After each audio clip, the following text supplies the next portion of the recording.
Fellas, there is nothing more destructive than a lie, right? That is the curse that caused the fall of man was a lie. It's the power of a lie that destroys us, right? Because I'm gonna give you an example, right? I try not to really discuss my situation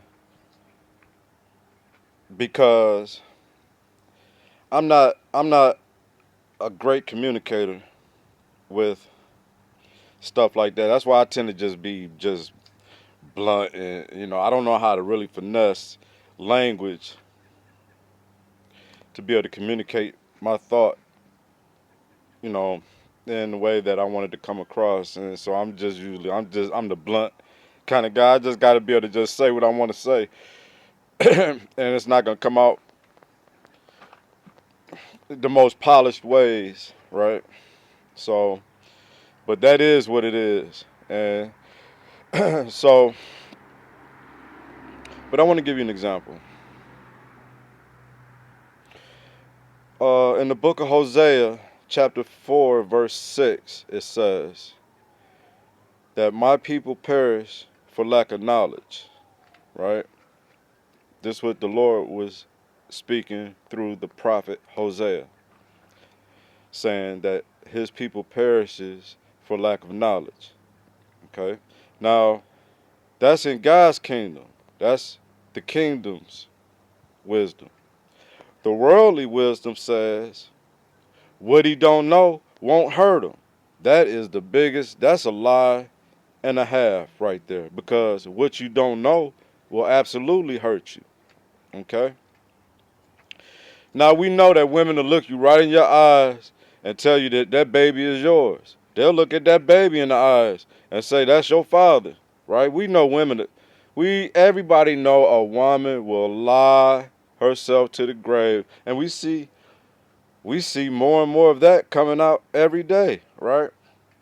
With these guys starting to have DNA tests and they've been married to this woman and believing that this child was hers for 20, 30 years, and then God pricks their heart to go get a DNA test, and then they find out that they've been lied to all these years. A woman will do that. And then turn around and say she loves you, right? Because, once again, what you don't know won't hurt you. Okay? So I want to give you an example. Oh, I got so many, but so I was just trying to. I'm gonna give you an example about Samson, my dog, right? Because it involves him. And it's probably about the only reason I'm kind of like picking this example out. I got so many to tell you guys, to show you, giving examples of what to look out for. But this is an example of a lie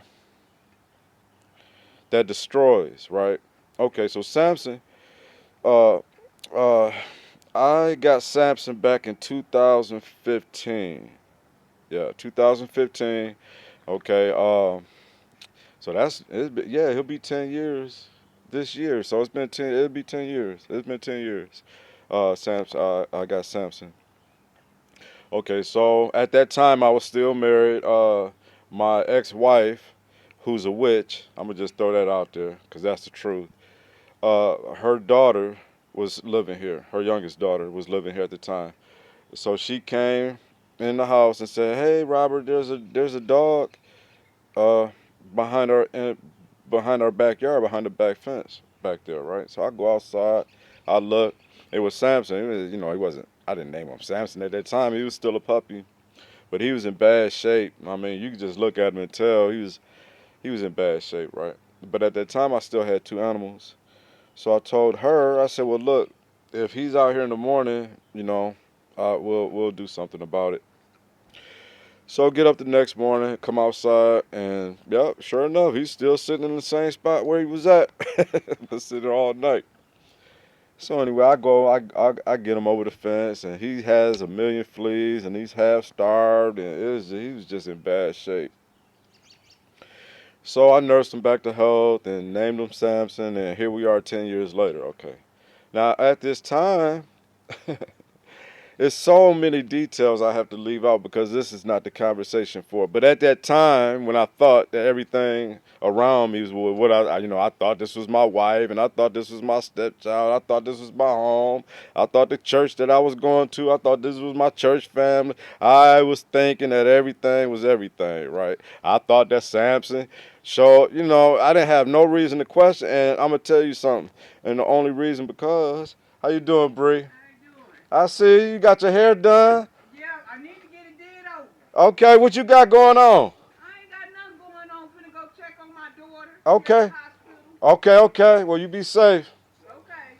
All right. So, but anyway, I lost my thought. Let me get it back. Okay. So yeah. All right. So boom. All right. So we in church. We're going to church 3 times a week. Real heavy in the church, right? And this is the thing. You don't think that people that go to church do this, right? So that's why I never saw them coming. That's why I did not believe what the Lord revealed to me. It took the Lord to reveal to me what was really going on around me, right? Because we in church.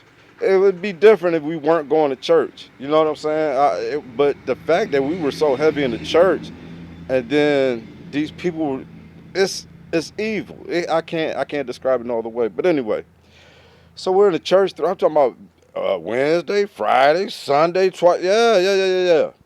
Okay, so I'm all happy about having Samson, right?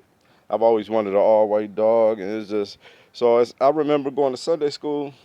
I think that following week, and we always did like a testimony, like anything God did for you throughout the week. And I gave a testimony about getting Samson, right? I'm thinking the Lord blessed me with him, and the Lord did. And so I'm all happy about that. And I'll never forget when I said it. I noticed the reaction of my ex-wife at the time, the way she. Now, of course, I didn't know that she was a witch at this time, but I remember I noticed the reaction. Right? Okay, that's important. Okay, now I find out that she's a witch, and they're involved in all type of evil stuff. I go through a phase for that lasts 7 years. I come out of that. I'm on the other side of it now, right? Praise the Lord. Okay, so one day I'm out walking Samson. This was last year, 2020. Was it 2024? No, because she was gone. 2023. Okay, I'm walking Samson. And my wife's youngest daughter, she was back to living here. She had moved out, but now she's back to living here. And so the mailman, I'm walking Samson around my neighborhood. I know the mailman, of course. So he stops. He was like, we're making conversation, and so he asked me about Samson. So I told him. I gave him the story about what I was told. And so when I came back home, I was talking to my ex-wife, and her daughter was in the room, and I just shared with her. I said, yeah, I just told the mailman. He was asking about Samson. I said, yeah, I told him the story of how my ex-wife's daughter found him and how we got him and all that. Do you know when I said that, my ex-wife's daughter said, oh, well, Robert, that's not how that really happened.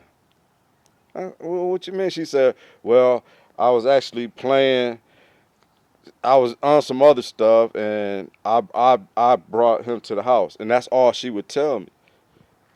And I said, so you had me believing this lie all these years. Not just that, but my ex-wife saw me go to church and give a testimony, me thinking that it was just a random thing, right? She saw, see, so a person will look you in your eyes, tell you a lie, watch you believe that lie, then go tell another person that lie. See, that's the destructive power of lies, right? And for a woman to sit back and look you in your eyes and to tell you a lie, watch you believe that lie, then go tell somebody else that lie, watch them believe that lie, right? Then now, the next thing you know, you got 20, 30 people believing one lie. That's the destructive power of lies. So fellas, that's why I say, man, if you meet a woman, that's got to be your first test right there, because if a woman will look you in your eyes, fellas, listen to me. If a woman, not just a woman, but we dealing with men woman dynamics, right? Because we as men, I'm not opening myself up, or I'm not seeking a relationship with another man. So I'm not, hey, it is what it is with another man. Look, you want to shoot some hope? That's what that's about. But when it comes to a woman and we trying to build a relationship and start a family and create a life together, if that woman will look you in your eyes and tell you a bold-faced lie, don't have nothing to do with them. That's why I'm warning you, fellas. Don't do it. Don't do it. And so here I am now, 10 years later, divorced, because once I found out that these people were witches, you know what I'm saying, they're evil. But so now I'm still in the situation I'm in, but I'm praying that by this time next year that I will be removed from this place. You know what I'm saying? I could begin my life again, right? So I just wanted to share that, and it needs to be said. There's so much else I need to be able to say on this matter, but we'll get to it. All right, fellas.